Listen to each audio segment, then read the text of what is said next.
हे समस्त मूल निवासीगण, शिव दयालय बहुजन पुस्तकालय यूट्यूब चैनल की ओर से सभी बहुजन वीर वीरांगनाओं को हार्दिक वंदन और आप सभी को जय मूल निवासी से सादर अभिवादन। आज हम बात करते हैं प्रथम आरक्षण के जनक साहू जी महाराज की। साहू जी महाराज कोल्हापुर राज्य के 5वें छत्रपति थे। वे भारत में सामाजिक लोकतंत्र के स्तंभ और दार्शनिक शासक थे।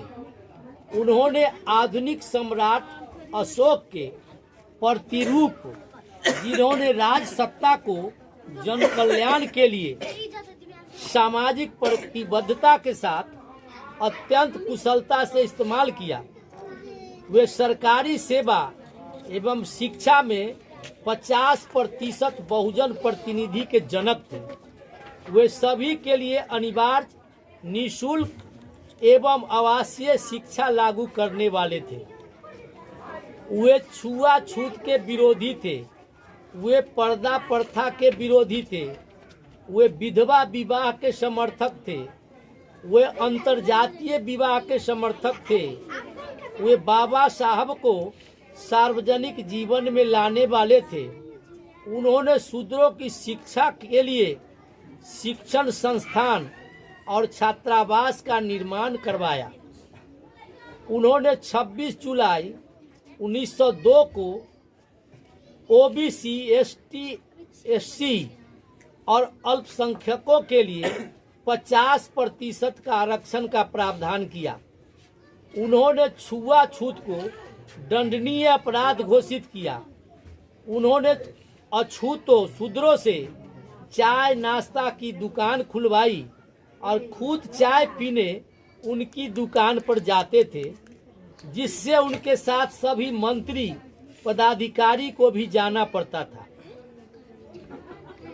सेठ साहूकारों, सामंतों और ढोंगी पाखंडियों के दबाव में आकर अंग्रेजी सरकार ने क्रिमिनल एक्ट बनाकर दुसार, गुर्जर, पासी, महार, कोली, खट्टिक, भील, बंजारा, कंजर, पिंडारी आदि जातियों को अपराधी घोषित किया और अपराधी के रूप में इनका पंजीयन करवाया।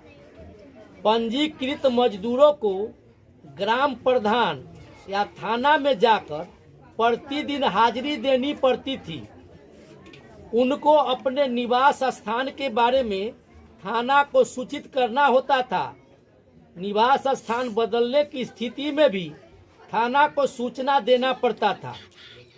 अनुपस्थिति के स्थिति में अपराधी सदस्य को यह बताना जरूरी था कि वह कहां और कितने दिनों के लिए जा रहा है।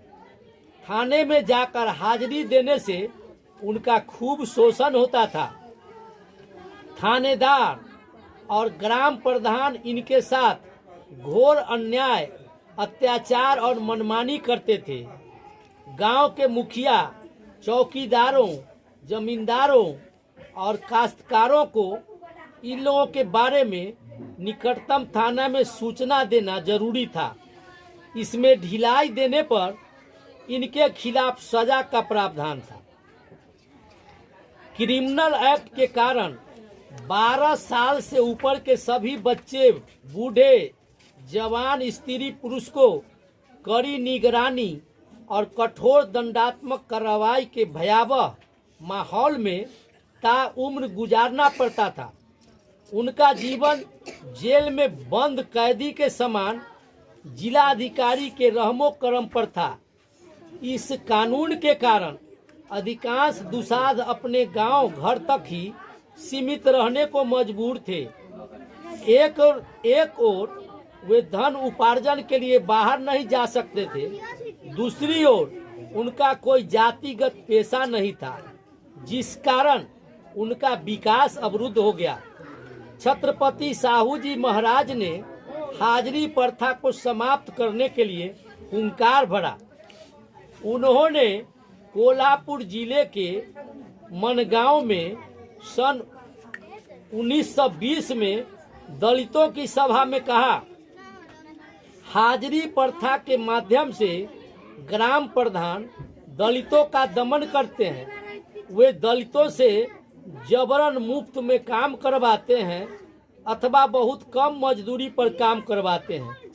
यह दास प्रथा से भी जघन्य अपराध है, जिसे हम 20वीं सदी में जारी रखे हुए हैं। छत्रपति साहू जी महाराज का जीवन चरित्र सुधारवादी एवं क्रांतिकारी विचार का द्योतक था। उन्होंने छुआछूत का निर्मूलन का केवल घोषणा पत्र नहीं निकाला, अपितु निजी जीवन में भी उसका पालन किया। उन्होंने अछूतों को निजी सेवाओं में भी सम्मिलित किया। उन्होंने दलितों को ड्राइवर, पुलिस कर्मी, वकील बनाया। उनमें आत्मविश्वास और अस्मिता का बीज बोया। उन्होंने महिलाओं पर होने वाले अत्याचार के विरोध में कानून बनाए। अंतरजातीय विवाह, विधवा विवाह, तलाक आदि के संदर्भ में क्रांतिकारी सुधार किए। आरक्षण के जनक छत्रपति साहू जी महाराज को कोटि कोटि नमन। जय भारत, जय संविधान, जय विज्ञान, जय मूल निवासी, जागो मूल निवासी, जागो जागो मूल निवासी।